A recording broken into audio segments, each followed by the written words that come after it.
Pouse sua lanterna por um momento, caro ser que busca equilíbrio, e deixe que o cheiro do mofo das bibliotecas se misture ao ozônio dos aceleradores de partículas, pois o que estamos prestes a dissecar não é um cadáver, mas a própria sombra que o homem projeta no infinito e estupidamente chama de criador.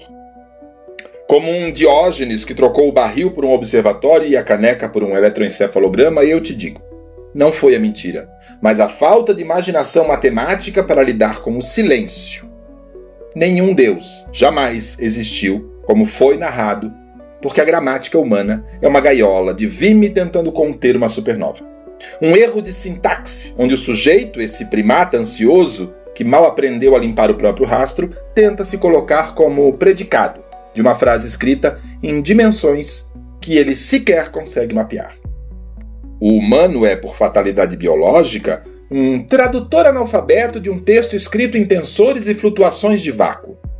Ele lê amor, onde há gravidade, lê ira, onde há entropia, e lê propósito, onde há apenas a persistência bruta de um sistema que ainda não atingiu o equilíbrio térmico. Toda divindade que recebeu um nome, uma genealogia ou um conjunto de tabus dietéticos já nasceu castrada pela necessidade de caber na fenda sináptica de um lobo temporal que evolutivamente foi desenhado para detectar leopardos na savana, não para processar a não localidade quântica. O erro nunca foi a fé, caro ser que busca equilíbrio. A fé é apenas o ruído de um cérebro tentando preencher lacunas de informações com o que tem à mão.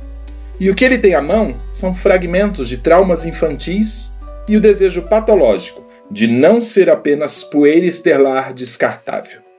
O que chamamos de Deus é o maior algoritmo de compreensão da história. Um arquivo zip de baixa resolução para o incompreensível, onde a complexidade irredutível do real é achatada até virar um velhinho com barba ou uma força moralizante que se importa se você sente prazer ou se come carne de porco. É uma tentativa pueril de colocar contorno onde não há borda, de desenhar horizonte num universo curvo que se dobra sobre si mesmo até que o observador se torne o observado, a mais cruel das ironias especulares. Desde o primeiro xamã que foi ao submundo e entendeu a serpente cósmica, que nada mais é que o próprio DNA humano, até o teólogo que tenta reconciliar o mal com a onipotência através de malabarismos linguísticos. O padrão é de uma obviedade antropológica constrangedora. O humano projeta ordem sobre o caos para não ter que admitir que ele é o próprio caos que ganhou olhos. Ele organiza o cosmos não por amor à verdade, mas por um terror abjeto do vazio. Ele cria um pai no céu porque ainda não teve coragem de ser o órfão da terra. E nesse gesto de covardia ontológica, ele ergue uma arquitetura de coesão que funciona como um marca-passo social. Uma estratégia de sobrevivência coletiva, onde o sagrado é apenas o nome pomposo que damos àquilo que não ousamos desobedecer para não sermos expulsos da tribo. A religião nunca foi sobre o espírito, caro ser que busca equilíbrio. Foi sobre o controle da dopamina e a regulação do comportamento de massas.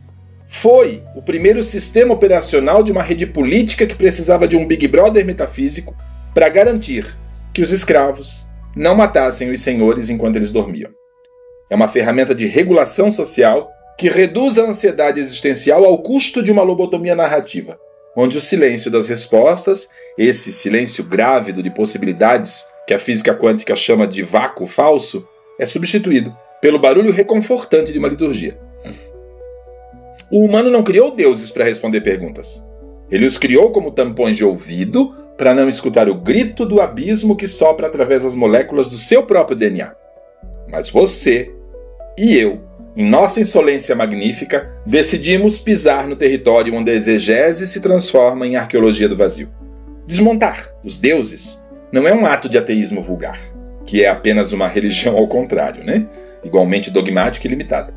É sim o início de um mergulho em um campo de probabilidades onde a matéria bariônica, essa coisa sólida e ilusória que nossos sentidos grosseiros captam, é apenas o cume de um iceberg, de matéria escura e energia escura que sustenta a estrutura do espaço-tempo sem jamais se dar ao luxo de ser alguém. Quando todas as camadas de verniz simbólico são removidas, quando os mitos são reduzidos ao pó de osso e as projeções de nossa psique são recolhidas, o que resta não é o nada, mas o tudo, em sua indiferença mais sublime.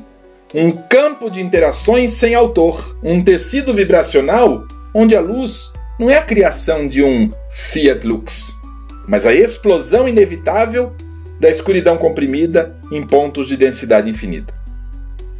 Partículas interagem seguindo leis que não foram escritas em tábuas de pedra, mas que emergem da própria geometria da existência. Forças fundamentais operam com uma precisão que faria qualquer relojoeiro divino parecer um amador bêbado. E nesse frenesi, sem plano, dessa dança de partículas virtuais que surgem e desaparecem em trilionésimos de segundo, emerge a realidade. Sem narrativa, sem moralidade, sem um final feliz garantido por contrato, e ainda assim, caro ser que busca equilíbrio, há uma ordem. Mas é uma ordem que não decide. É uma ordem funcional, uma simetria que responde à tensão das cordas do ser sem precisar de uma consciência central. É aqui que o hermetismo, livre das superstições de almanaque, encontra a mecânica de matrizes e as equações de campo.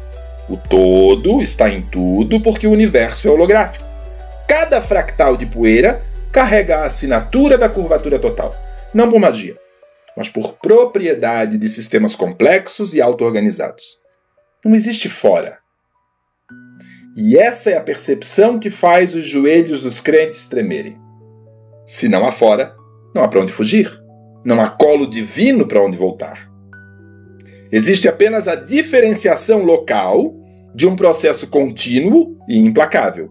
O eu, que você tanto preza, é apenas uma delimitação funcional, uma interface de usuário simplificada para que o teu sistema nervoso não entre em curto-circuito ao tentar processar a magnitude de ser, simultaneamente, um amontoado de átomos e a própria consciência do cosmos. A linguagem, esse anestésico ontológico, tenta nos convencer de que somos sujeitos observando objetos. Mas a física nos diz que o observador é o colapso da função de onda. O ponto onde o universo decide olhar para si mesmo através de um instrumento imperfeito chamado humano. O incognoscível não é um mistério espiritual reservado aos iniciados, mas uma barreira de processamento. É o limite de Heisenberg, aplicado à alma. E diante desse limite, o humano faz o que sempre fez, inventa um personagem. Coloca nele todas as virtudes que ele mesmo não possui e passa a adorar a própria sombra. É patético e, ao mesmo tempo, de uma poesia trágica. A verdade é que o indizível é insuportável para quem ainda precisa de um mapa para caminhar no próprio jardim. A lucidez é um ácido que corrói os alicerces da identidade e poucos têm a estrutura neurofisiológica para sustentar a percepção de que o significado não é uma descoberta, mas uma secreção do córtex pré-frontal. O sentido da vida não está escondido sob uma pedra no Sinai ou codificado em um livro antigo. Ele é uma função emergente, uma estratégia adaptativa que nos permite continuar movendo os músculos apesar da certeza da entropia. Se não há Deus externo, não há julgamento, mas também não há perdão.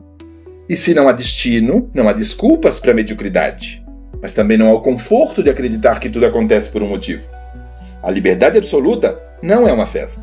É um fardo esmagador que a maioria toca ou troca alegremente por uma escravidão perfumada. O preço da lucidez é a solidão cósmica.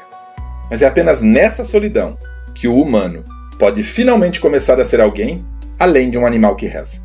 E aqui, caro ser de luz, trocamos ou tocamos na ferida mais profunda daquilo que você busca integrar. O divino nunca foi uma mentira total. Ele foi uma tradução errada de uma experiência neuroquímica real. O que chamamos de encontro com Deus são estados de coerência sistêmica, momentos onde o cérebro desliga os filtros de separação do lobo parietal e experimenta por um breve lapso de dopamina e serotonina a unidade real do campo. O erro não foi a experiência, mas a interpretação teísta de um fenômeno biológico. O tambor não invoca um espírito, ele arrasta as ondas cerebrais para um estado de transe teta, onde a barreira entre o eu e o mundo se dissolve. O rito não agrada a uma entidade, ele modula a amígdala cerebral e acalma o sistema nervoso autônomo. O sagrado não é uma categoria metafísica, é um estado de presença radical, onde a percepção deixa de ser narrativa e passa a ser puro fluxo. Ao retirarmos os deuses, não esvaziamos o templo, nós apenas derrubamos as paredes para mostrar que o templo é o próprio espaço. Isso exige uma maturidade que a espécie humana, em sua infância sociológica, ainda recusa. O real não consola. Ele não tem um plano para a tua felicidade, mas ele oferece algo muito mais valioso: a neutralidade que permite a criação. Não há punição divina, mas a causalidade fria das leis físicas. Não há recompensa espiritual, mas há a harmonia de um sistema que opera em baixa entropia. A existência não julga sua moralidade, mas ela cobra o preço da sua desorganização biológica e social. Reinterpretar as tradições antigas à luz da neurociência e da física não é um ato de profanação, é o único caminho para a honestidade intelectual. O místico pragmático sabe que a iluminação é apenas o nome que o passado deu ao funcionamento otimizado do cérebro humano, na sua capacidade máxima de integração. Retirar o poder dos intermediários, dos sacerdotes, dos gurus, dos porta-vozes do invisível, é um ato político mais radical que alguém poderia cometer, porque devolve ao indivíduo a soberania sobre a sua própria percepção. Não precisamos de dogmas para experimentar o sublime. Precisamos de método. Não precisamos de fé para sentir a conexão com o todo. Precisamos de atenção. A fantasia protege o ego do impacto psicológico da sua própria insignificância. Mas a nudez da existência revela uma beleza que nenhuma mitologia conseguiu jamais descrever. Quando você sustenta a lucidez sem domesticar o mistério, você para de procurar um Deus e começa a perceber que você é o processo pelo qual o universo se torna consciente de si mesmo. O paradoxo final é que você não pode compreender o todo, porque você é o todo, tentando se ver pelo buraco de uma fechadura. E no fim, quando as luzes do teatro se apagam e as fantasias de um criador benevolente se dissipam como fumaça, o que resta é o real. Cru, indiferente, imenso e, para quem tem olhos para ver, profundamente suficiente. É o campo, é o fluxo, é a dança das partículas no vácuo. E se isso não for o bastante para você, então nenhum Deus, por mais majestoso que seja, jamais será. A pergunta agora não é quem nos criou, mas o que faremos com a liberdade de não termos sido criados por ninguém. O abismo não olha de volta para você com olhos de julgamento, ele olha com o espelho da sua própria capacidade de criar sentido onde nada é dado. E essa, meus caros, é a única divindade que realmente importa.